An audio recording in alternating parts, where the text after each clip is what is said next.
Екінші бір дүние, ойды, арманды өзгерту керек. Сен не ойласаң, сен солсың.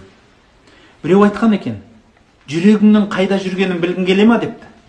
Жүрегіңнің қайда жүргенін білгің келе ма? Иә десе, армандағанда жүрегің қайда, сен сояқтасың депті. Сондықтан жүрегің аспанда лағып жүрмесін, жинаңыз. Ойыңыз аспанда жүрмесін, жинаңыз. Рас, ойды тоқтата алмайсың. Ой жүйілік нәрсе, ол кете береді. Бірақ сіз қолыңыздан келетін ойды ойлай аласыз. Сіз қолыңыздан келетін арманды армандай аласыз. Ендеше мен қари болам, мен Құран жаттаймын деген нәрсені сіз көп айтыңыз. Білесіз ба? Бір адам менен сұрады өткенде. Намазды оқып бастаған кезінде қатты қызығатын едім, соңғы кездері намаздың дәмін сезбей жатырмын. Қысылып жүрмін. Неден? Өзім зорлықпен оқып жүрмін намазды. Кейбір бауырым намазды тастап кетті деп сұрақ қойды. Расында да ойла, мен бұл сұрақ өте көп қойылады. Жауабы да әртүрлі шығар, бірақ сол жауаптың арасында керемет бір нәрсе ойыма сарт ете қалды. Ниет деген нәрсе. Ол психологияда қазіргі жұрттың зерттеп жатқан дүниесі. Ниет. Білесіз ба? Намаздың ниеті Ханафи мазхабы бойынша қалай айтылу керек? Мысалы, бесін намазының 4 ракат сүннетін оқуға деген нәрсені сіз ниетті қалай айтасыз?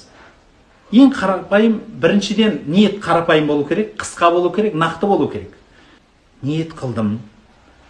Осындай намаздың, осынша ракағатын оқуға кім үшін? Алла үшін. Ықыласпенен. Не оқитыныңды, кім үшін оқитыныңды, сен қандай халде оқитыныңды айтып қойдың. Оны бірақ көп адам тілмен айтады. Бірақ қазір психологияда айтты, сол ниетті құр әшейін тілмен айта берсең де, ол жүрегіңе подсознание дейді ғой, түпкі сана дейді. Соған отырады дейді ғой. Түбі отырады екен да. Сол үшін ниетті ықыласпен айтсаң да, ықылассыз айтсаң да, ол қабыл дейді. Ол әуелі бастан айтып кеткен да. Қазір психологтар оны былай зерттеп атса да, айтылады. Ниетті тілмен айтсаң болды дейді. Иншалла ол қабыл, иншалла намазың қабыл дейді. Сен оны ықыласпен, ықылассыз, яғни автоматтық түрде оқып қойсаң да, ниетті айттың, оны иншалла қабыл дейді. Қараңызшы, мықтылығы. Бұл әуел баста айтылып кеткен дүние. Бұны қазіргі психологтар енден зерттеп жатыр ғой, міне деп. Намазда ниетті дұрыс айта білген адам намаздың дәмін сезеді.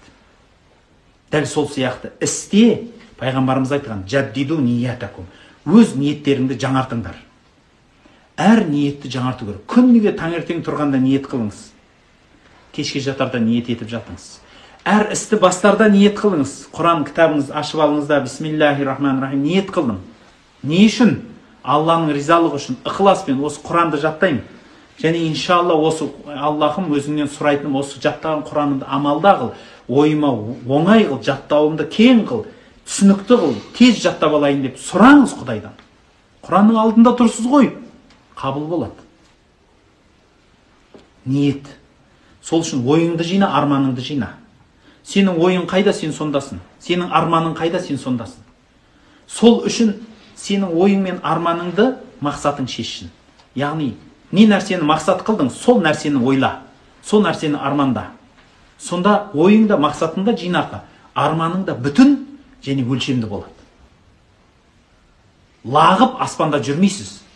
Және бекер өміріңді зая қылмайсың. Пәлен жылыңды ұйықтап, одан қалғанын армандап, екі қолыңды мұрның шұқып жүрмейсің. Бәлки керек Құдайдың бергенін дұрыс пайдалана аласың.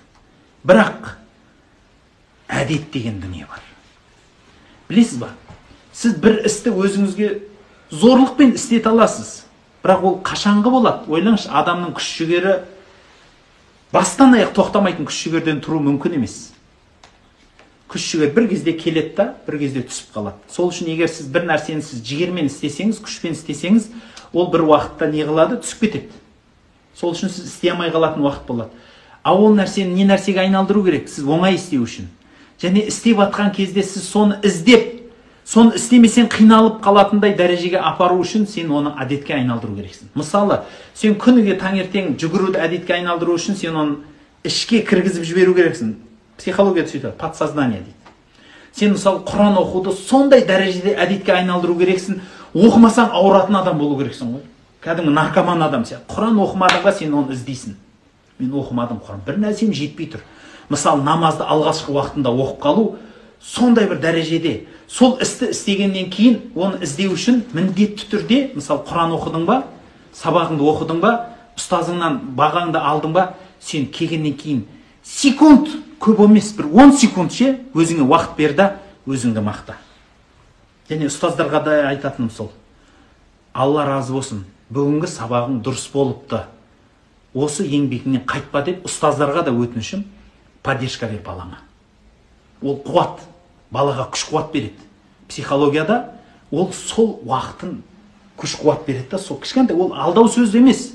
Сізге шынымен қуат береді. Келгеннен кейін сіз қайтадан Құранды іздейтін боласыз, сізді ауру болады ол.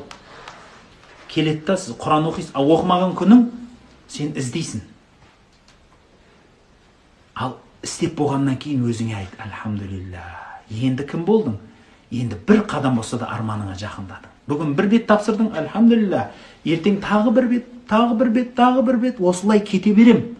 Күніге жақындап жатырмын мен. Бұның өзі үлкен қуат. Бітірдіңіз ба сабағыңызды? Альхамдулилля, мен арманыма жақындадым. Белгілеп қойыңыз өзіңізге. Үлкен нәрсе бұл. Сізге бір қуат береді. Ертең сіз осыны іздейсіз қайтадан. Мен Құран оқысам екен, мен намаз оқысам екен, мен сауап амал қылсам. Бұл барлық істе, мен Құран мысалында келтіріп тұрмын. Бұл барлық істе осылай жасау керек. Сонда сіз әдет, дұрыс әдет айналдырасыз. Жаман әдеттен міндетті түрде арылу керек, бауырлар. Жаман әдеттер жалқаулық, жаман әдеттер енжарлық, жаман әдеттер қырсықтық, жаман әдеттер өте көп. Сізді не нәрсе ұнамайды, ол достарыңнан сұра. Пайғамбарымыз саллаллаху алейхи вассаламның мектебін көрген сахабаларда сөз бар екен. Кім мені сынайды, мен соны жақсы көрем дейді екен. Біз керісіншеміз қазір, кім сенің жамандығыңды айтады, сен оны жек көресің. Сен оны жақсы көр. Не үшін? Ол сені алға қарай жылжытып жатыр. Сені алға қарай жылжытып, сен содан сабақ алды, арға қарай жылжы. Қимылда, әрекет қыл. Сенің жамандығыңды айтты, альхамдулилля, Құдайға шүкір. Енді содан арыл. Сол нәрсені қимылда. Менің қандай тағы да кемшіліктерім бар деп сұрап ал қайта сол адамнан. Айта бер, онау кемшілігім, альхамдулилля, айт. 100 кемшілігім бар, ого, альхамдулилля, 100-ақ екен ғой, жұрттікі саналмайды. Сенікі 100-ақ екен. Сондықтан кемшілік естің ба, соны түзет. Бірақ қалдырма оны. Сенің кемшілігіңді айтқан адамды жақсы көру міндетің. Соған шүкір айт. Сол үшін Құран оқып жатқанда ұстаз сіздің қатеңізді айтты ма? Сол қатеңді түзет. Ол жек көріп одан қорықпа, қате қоям екен, жоқ. Қатесіз адам жоқ. Сенің ұстазың да кезінде талай таяқ жеген, талай қателескен. Ол сол жерге қалай жетті? Еңбекпен жетті.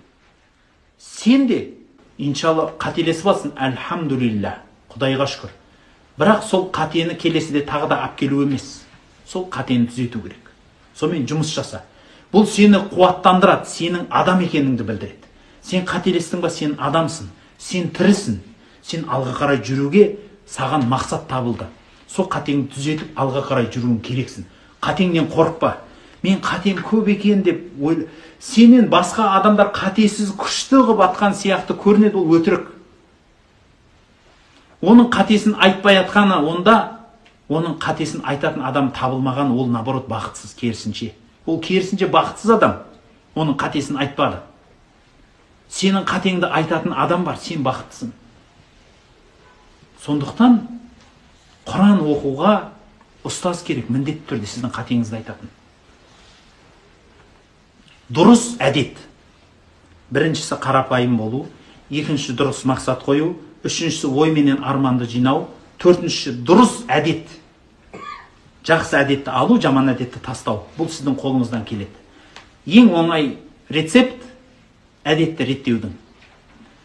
Бір істі қайталасаң, әдет болады. Әдетті қайталасаң не болады? Мінез болады. Мінезді қайталасаң тағдыр болады дейді. Сенің өмірің болады. Сол үшін Құранды оқуды көп қайталасаңыз сенің әдетің. Әдетіңді көп қайталай берсең, ол сенің мінезің болады. Сенің мінезің Құран деген кім ол? Кімді айтқан? Пайғамбарды айтқан. Айша анамыздан сұрайды. Пайғамбарымыз саллаллаху алейхи вассаламның мінезі кім еді, қандай еді десе, мінезі Құран еді дейді. Міне, Құран орталығындағы құрметті бауырлар, сіз пайғамбардың жолынан ұстауға бір қадам жақын адамсыз басқалардан. Басқалар сіздің орныңызда болуды аңсайтын шығар. Сіздің орныңызда мен болайыншы деген 1000 адам бар шығар, одан көп болмаса. Ендеше сіз Құран оқып жүрсіз ба? Онда сіз пайғамбардың мінезін алуға өте жақын тұрсыз. Егер сіз соны алмай қалсаңыз, сізден банкрот адам жоқ. Сізден бейшара адам болмайды.